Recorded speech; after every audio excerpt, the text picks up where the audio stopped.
live going. I hope you can hear us fine. Uh, we have with us Vasudha Vishwanath, and Vasudha is the founder of We Ate Well, a community for foodies that focuses on eating mindfully and sustainably on a vegetarian diet.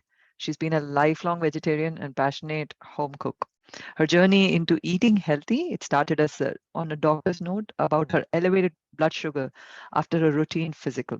She transformed the way she cooks to cut out excessive starch and sugar and has never felt better. After spending over a decade on Wall Street, where she specialized in technology and business strategy, Vasudha left her career in finance to write a cookbook and created We Ate Well.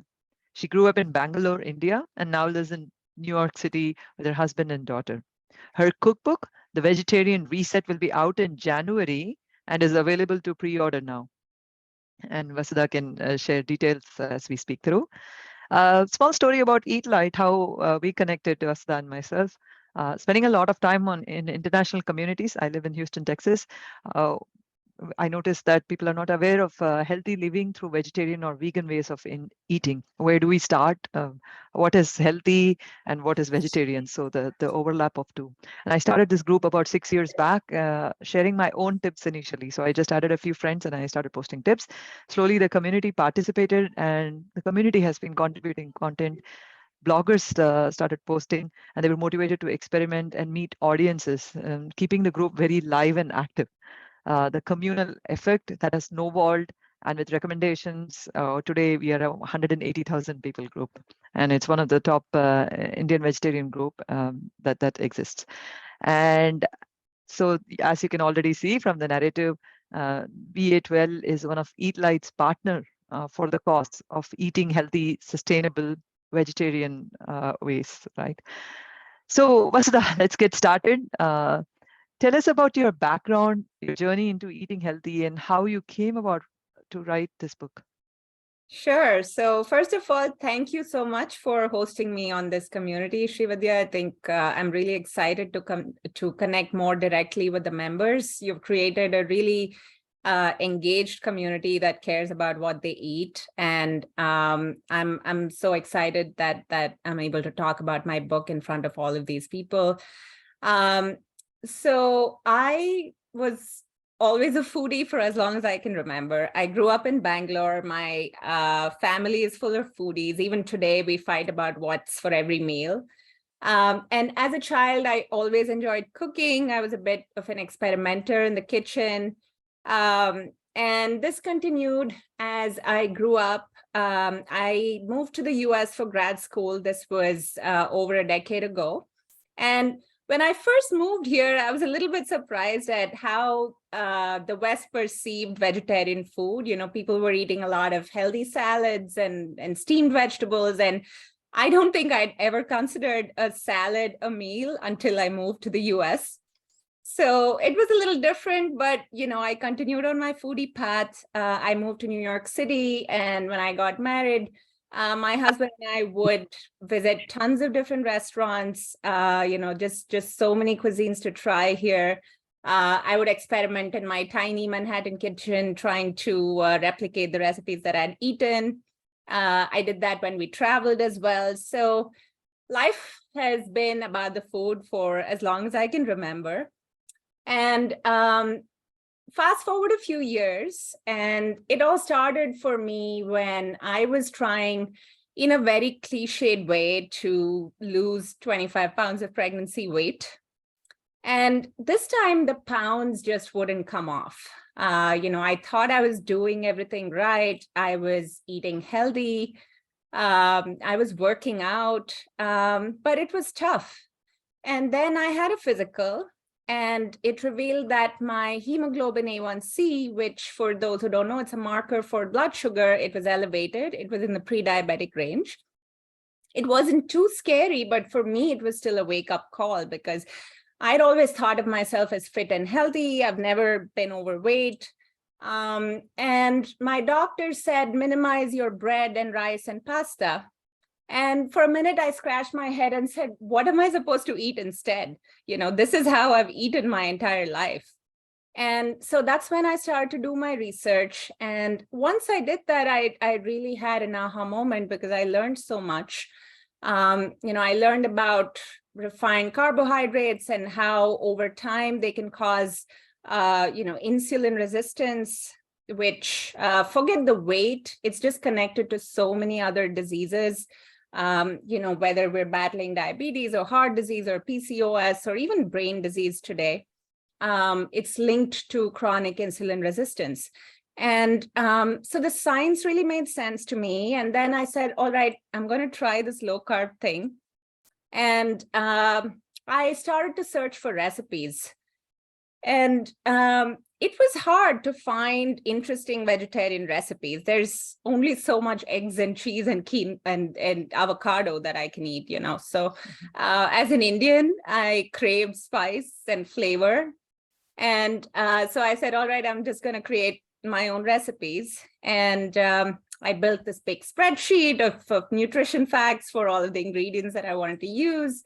I bought my first pack of cauliflower rice, and then there was no looking back. Wonderful. Yeah, this is the best of both worlds. I'm realizing somebody coming from with all the rich knowledge about the Indian ways of eating from our childhood, and then the Western way, the healthy aspect of the Western eating, and there's this amalgamation of two. This is very interesting story. So I have a question. Many people are turned off or scared of the term low carb. How do you think about it? How does it relate to an Indian vegetarian diet? Yeah. That's a great question. And I think people might be surprised to know that there is no standard definition for the term low carb. In the West, if you're eating a standard Western diet, cereal for breakfast and a big like sandwich for lunch and pasta for dinner, you might be eating like 300 grams of carbs a day. And so technically anything under that could be low carb. For me, I have a very relaxed approach to it. I tend to think that when you're eating whole foods, you're automatically eating a lower carb diet because the fiber tends to fill you up. You just can't eat as much. And I think the most well-known form of the low carb diet is the ketogenic diet, right? And that can be really effective. Today, they're using it therapeutically to treat all kinds of diseases, including cancer. And I think that can be really effective, but I found that it was a little bit hard to sustain on a vegetarian diet because like for me, if I can't eat my dal and rasam and sambar, I am going to get a little bit depressed. So my version of it is kind of whole foods based. And I think whole grains are fine, but if people have a more kind of chronic version of diabetes or insulin resistance, they might need to eat lower carb for a while. So use really low carb options like cauliflower rice or vegetable noodles and things like that. Eliminate bread for a little bit to really achieve the benefits of a low carb diet. And over time, I think people find that they can reintroduce a lot of those foods into their diet again. Wonderful, wonderful. And I can see it's not moving away from your the regular ways of eating and still swapping out food, which is the ethos of Eat Light. So I'm very excited to hear that. And I have a mother that's diabetic, so the next question I have for you is this very interesting. Let's talk about the science behind it, right? How does the food affect our blood sugar and what are the consequences?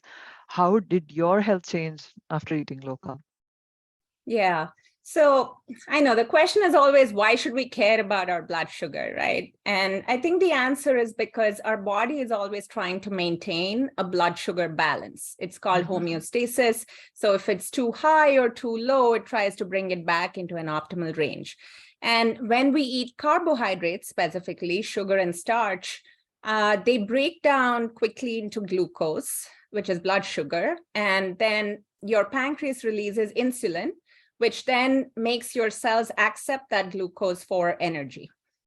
Now, when we eat simple carbs like white rice or regular pasta, what happens is that they break down immediately into glucose and it sends your glucose shooting up, insulin comes shooting out, brings it down, everything's okay.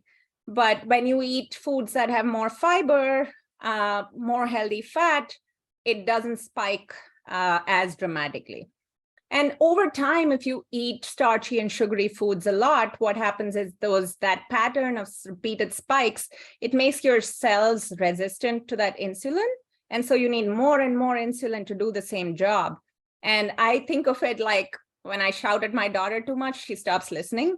And I'm sure people have had this experience here. And I think our cells work the same way.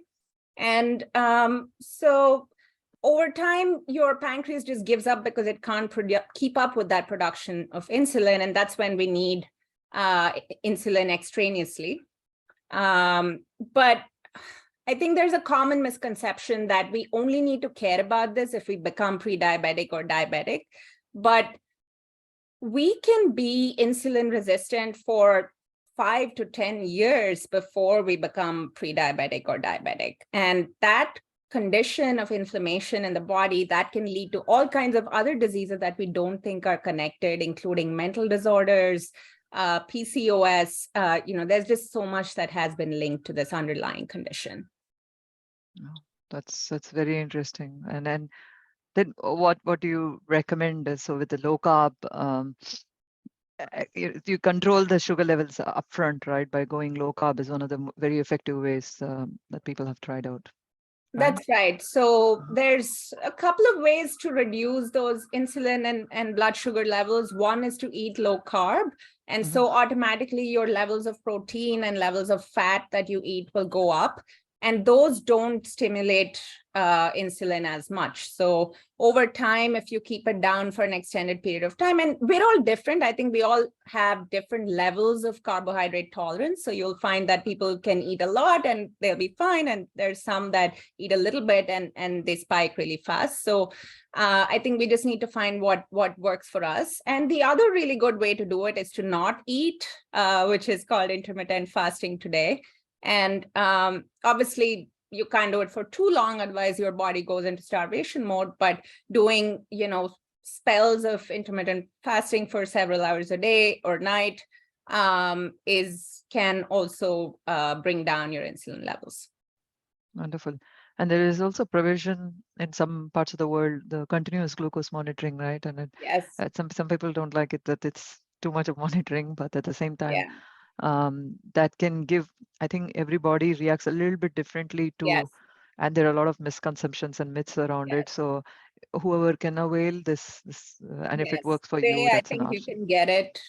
It's expensive, that's the issue, but you can get it even without a prescription if you're if you want to try it out. And I've tried it, and when I saw the spike after eating, a big bowl of like rice for lunch, I was like, all right, this I can see the proof now.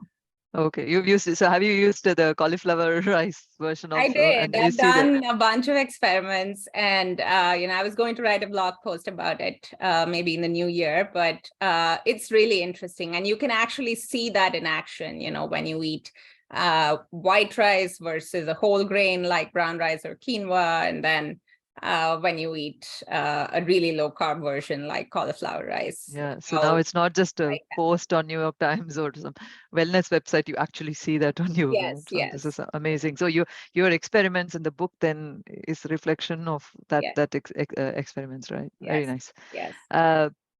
So why did you call this book A Vegetarian Reset? What do you want the readers to take away from that? Yeah, I think for me, the thing about eating whole foods is that over time, it leads to a lasting change in your own preferences for what you want to eat. And that's the main part that I think about as a reset. It's a reset for your palate and for your body.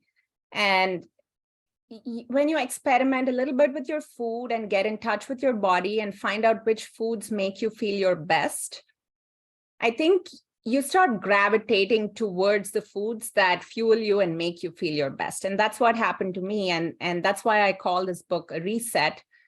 Today, if I go on a vacation and, I'm eating a bunch of pasta or whatever, I don't worry too much because I know that when I come back, I'm going to be craving feeling like myself again, the best version of myself. And so I automatically gravitate towards that. And I hope that's what this book does. I hope it gives people the tools to reset when they need to. Wonderful. So I would encourage anybody who's joined the call, if you have any questions, feel free to unmute yourself and ask, or you can also put it on chat. I can read it for you.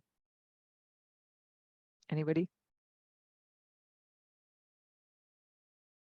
Okay, we'll keep moving on. So don't hesitate to ask questions on the chat while we I'm have on the Vasudha. group, so people can DM me at any time. I would be happy to respond.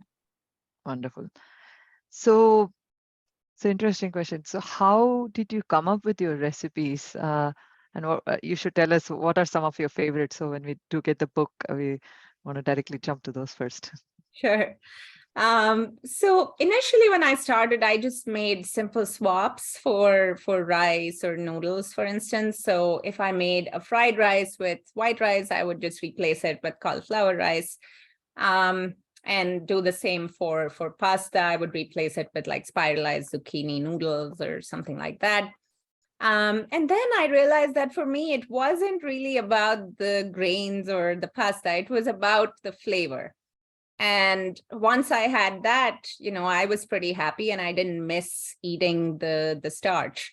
And so once I realized that, that really unleashed my creativity, and I started to try bolder things. One of my favorite dishes in the book is the cucumber papdi chaat.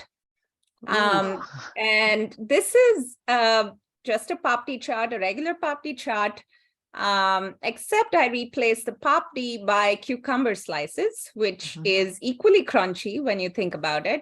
I use Greek yogurt for added protein, and then it's topped with masala peanuts instead of save. And it's a delicious lunch, and it's in the salad section, but I don't think it really qualifies as a salad. It's a really delicious food. So that's one of my favorites. I have a really nice vent pongal that even my parents can attest. They would eat it instead of the real vent pongal, and that's a big deal because my parents are tough cookies. And I just replaced the white rice with the cauliflower rice. I think probably some other dishes where I have been inspired by the Indian version of other cuisines, like in India, you get Indian Mexican, you get Indo-Chinese, you get Indo-Italian. So I've used that pretty heavily because that's a kind of food I used to love eating growing up and even now. So I have a saag lasagna where I use zucchini noodles, but the sauce is a saag instead of a red sauce, and it's really good. So I can keep going on. It's hard to choose recipes, but maybe these will interest the audience. Oh, this is super awesome, because when I have to cook, I usually search on my Facebook group for some ideas and I put whatever, but the gap and I'm noticing is when I experiment, I don't know if it's going to turn out good. So maybe 6 out of 10 times it'll come out, and 4 times my kids don't even want to look at it. So the idea of tried and tested recipes from your book sounds interesting. And I also got reminded of the second thing. So Eat Light Indian Palate, 6 years back, I was going to name it as calorie hacks for dish eaters, right? And so that's exactly the resonance here, that it's really hacking the calorie and getting all the taste and tasting the Indian foods, the healthy ones. Because I'm in US now, and when I go vegetarian, finding vegetarian is somewhat hard always, especially being in Texas. Finding healthy vegetarian is like, forget it, not happening, right? It's very difficult unless it's you go out to eat. It's all about the carbs. Carbs and the salad is the only thing. So as you rightly started the call, you do get bored eating salad after salad after salad, or soups, right? So this is amazing. Okay. Are there also soup recipes? I haven't looked at your book, Vasudha. I'm very curious now. And I need to send you a copy. Actually, I moved the boxes away, but the books just landed from overseas. So, but I do have, so let me talk a little bit about the book itself. It's split into 9 sections, and they are like the sections on restaurants' menus. So I have soups, salads, rice, pasta, dessert, smoothies. And the soup section, I tried to do a bunch of different things. Some of them are vegetable-based soups. So I have a cauliflower soup, for instance, but outside of just the basis cauliflower, I tried to add more protein to it. So one hack that I found was if you add a little bit of dal and some nuts to the soup and pressure cook it along with the vegetable and blend it, it makes the soup actually a lot more hearty, and you can just eat it on its own, and it'll be a meal because it has enough protein and fat to fill you up. And so I have some soups like that. I have some soups where I use croutons that are a little higher protein, made from a bread that's also in the book. I have some bean-based soups like a black bean soup that has a Cuban-inspired flavor, and a Persian soup. So yeah, I think especially because the book lands in January, right? It's soup season. Everybody wants something hot and comforting. So I think you'll find a lot of interesting ones. Oh, and I have a ramen, which I call it chutney ramen because it's a spicy ramen. And, if you have and many people have this at home, like a bottle of like the Swad coriander chutney, for example. Like you can just use that in your ramen instead of the basic chili garlic sauce, and it imparts a really unique flavor that people might like. Super awesome. I can't wait to try your book and post some of the pictures on our Eat Light group, because it's so much convenient to the answer. What do we cook for dinner today? And if it's too complicated thinking at the time, like in the middle of the week, I'm a working mom, Right. and all our moms in the group or dads also are busy, and when it's a quick 15 minutes and the script is there, how much easier can it further get? No, Yeah. amazing. So I think people are going to be very curious on pre-ordering the book, and where can they get a copy of the book, and what stage is it in? Like, is it already out on Amazon? Can people order, or? Yes, so the book is right now available on Amazon, Barnes and Noble. If you go to, if you prefer to order from an indie bookstore, you can request them for the book or find it online. It's in all developed markets. It's accessible at this time. Unfortunately, not in India as yet. I'm working on it, but that's like a very different market. So we need to potentially adjust some things. You can pre-order the book on Amazon or any of these other websites that I mentioned. And what pre-ordering does is it reserves your copy of the book, right? Because we only printed a few thousands, and I'm a debut author. I wanted to be conservative. And these are all printed overseas. And I'm sure people have heard about all of these supply chain issues, like books coming in, get delayed, shipping, logistical issues. So it's always good to reserve your copy in advance. And it also helps the publisher estimate the demand for the book. So if you want to learn more about the book, you can go to, and I'll put links in the chat, and also I'll put it on the post after, thevegetarianreset.com.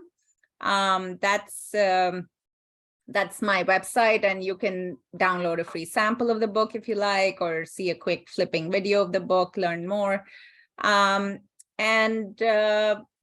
Most important, if you pre-order the book, although the book only lands January 17th, you get 15 bonus recipes that you don't have to wait for, that are not in the book. You will get them immediately in your email if you submit the form on thevegetarianreset.com. So please pre-order, everyone. I hope the book is interesting to you all, and you don't have to wait till Jan 17th. You can start testing the bonus recipes.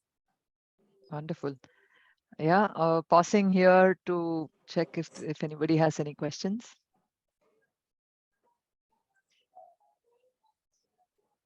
All right.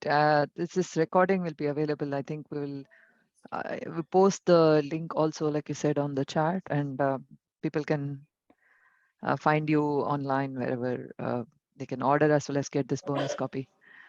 Okay. And so is that where what pages do you have that website, and there is Amazon link? Is that where people find you, Vasudha? Yes, so the website you can go to find out more about the book. It has links to my social media and all of that. Yeah. So sorry to interrupt you. Can you Yes. mute? Yeah.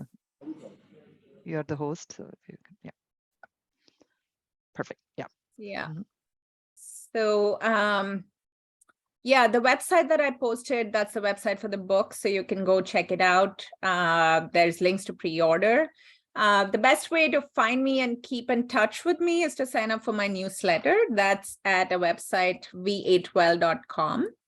And you can find a link to that on my book website as well. I'm also on Instagram and Facebook as V8Well. So, I love hearing from people. So please don't be shy. If you want to know more, DM me. I would be happy to answer any questions.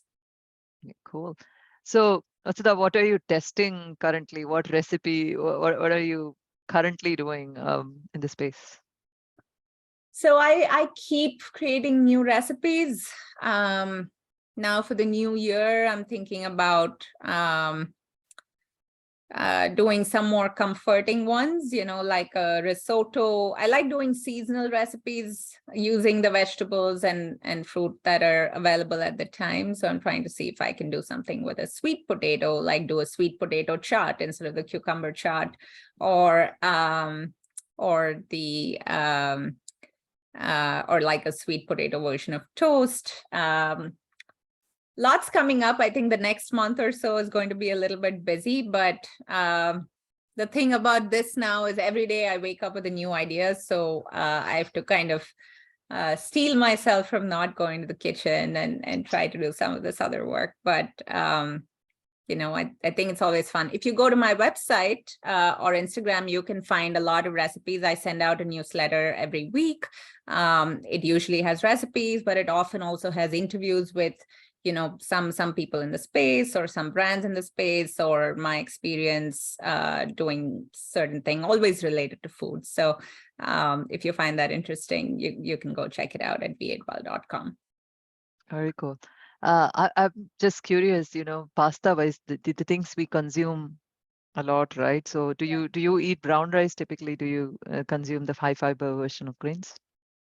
Yeah, I like brown rice and I like quinoa and all of that, but I find that the closest substitute to white rice for me is cauliflower rice, because Okay.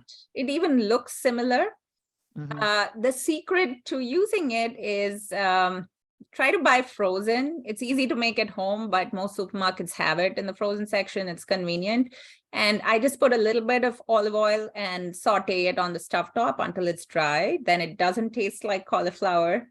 It tastes kind of bland and neutral, and it goes really great with any sort of Indian sabzi or dal or sambar or anything like that. So that's my go-to. I find that quinoa and brown rice have very distinct flavors, so it's harder to, at least for me, to accept them as substitutes, although I enjoy them on occasion. Mm-hmm. Pasta, sometimes I do spiralized vegetables, like the mooli radish actually makes really good spiralized vegetables, but it's a little bit of work if you have to do it yourself at home. Today, there's a lot of whole foods alternatives available in the market. There are lentil-based pastas, chickpea-based pastas, and even lower carb pastas than that. I've tried many of them, and I find that they're actually really good. So I often use those. Cool.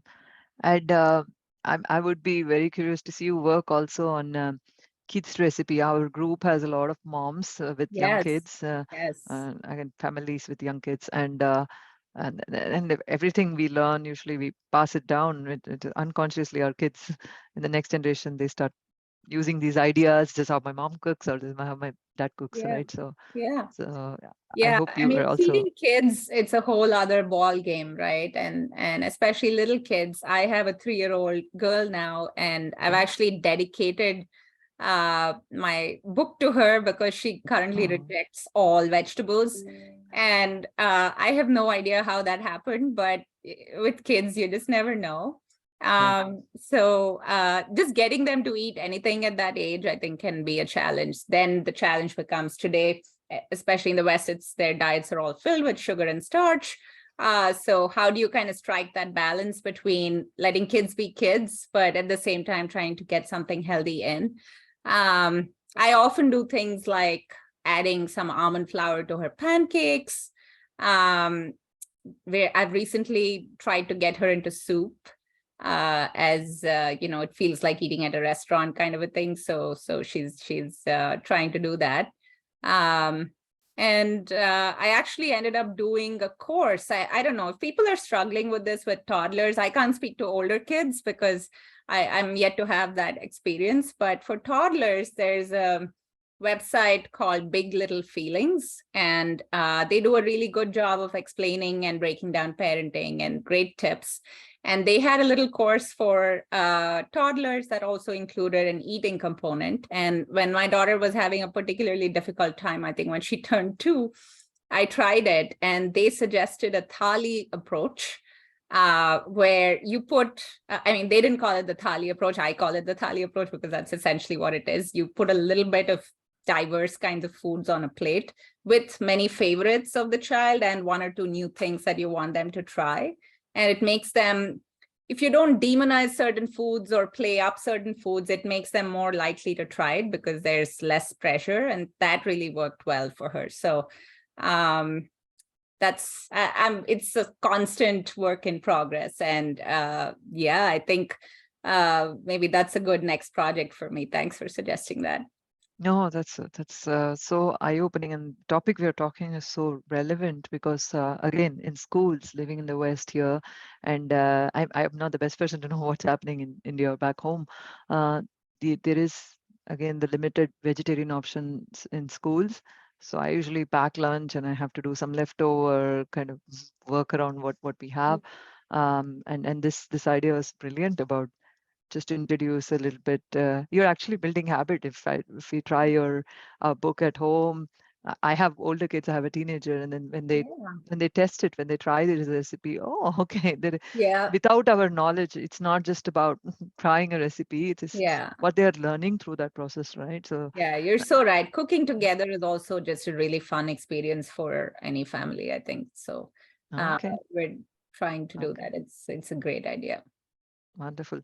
Any last thoughts, Vasudha? I think we should do more of this.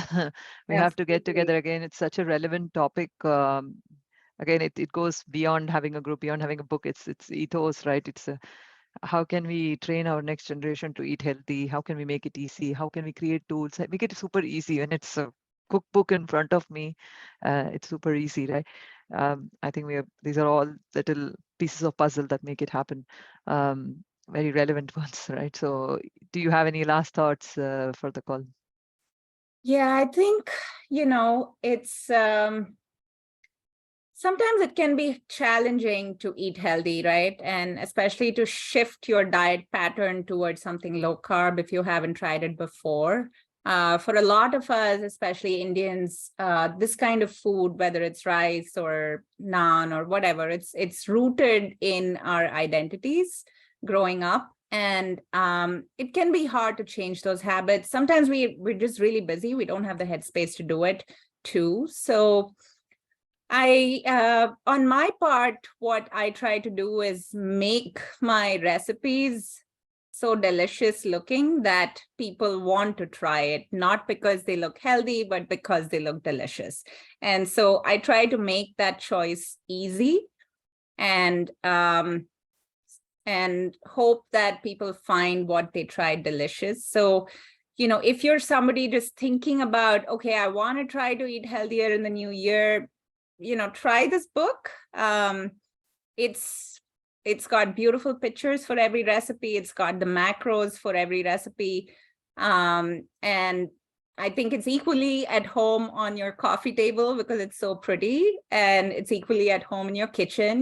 Get some stains on it, use it a lot. I hope people have fun. I want this to feel like a trip around the world. It's cuisines of traditional cuisines of the world. The recipes are all inspired by international flavors. There's a few people that are direct messaging me on the chat, and I just want to say again, for the benefit of everyone, that the book is called The Vegetarian Reset. It's available on Amazon. The website is thevegetarianreset.com. And sorry, I'm going to put it in the chat again because it went to a direct message. And if you sign up for my newsletter at v8well.com, which I've put on the group, or follow me on Instagram or Facebook at v8well, which I again put on the group, I would be happy to answer any of your questions directly because once we close this meeting, I'm going to lose the chat. So just follow me on one of these platforms, and we can get in touch. Yeah. So Vasudha, you're the Jessica Seinfeld of vegetarian. She wrote a book, if you remember that book, right? And I loved your very last thing you said about making it look good. I think it's for kids or even the husband sometimes. Yeah. The look is such a big factor It is. in the first choice they make, even to try it. So that's very positive to hear. And congratulations on your body of work. It's Thank you very so much. it's relevant in the era and time where there is a lot of unhealthy options ubiquitous around us, right? It's present everywhere, and it's so easy to eat food that doesn't fuel your body, and to teach our next generation. So it's a very great step. And I haven't come across a vegetarian book written, with the pure vegetarian in a low carb fashion and Western concept. So this is in many ways first of its kind. So congratulations, and Yeah, I hope it we lives will up do to more. everyone's expectations. Thank you. Thank you very Thank much, you. everyone, Thank you for for joining. having me. This was amazing. And, like you said, I would love to do it again sometime. Yeah. Maybe Same a here. cooking demo Thank or you. something. Oh, that would be fantastic. Yeah, I'm sure our audience would love that. Yeah. Yeah. Thank you. Thank you, everyone, for Thank participating and you. Thank you, encouraging. everyone, for joining Appreciate it. us. Bye, everyone. Shrividya, Yeah. bye.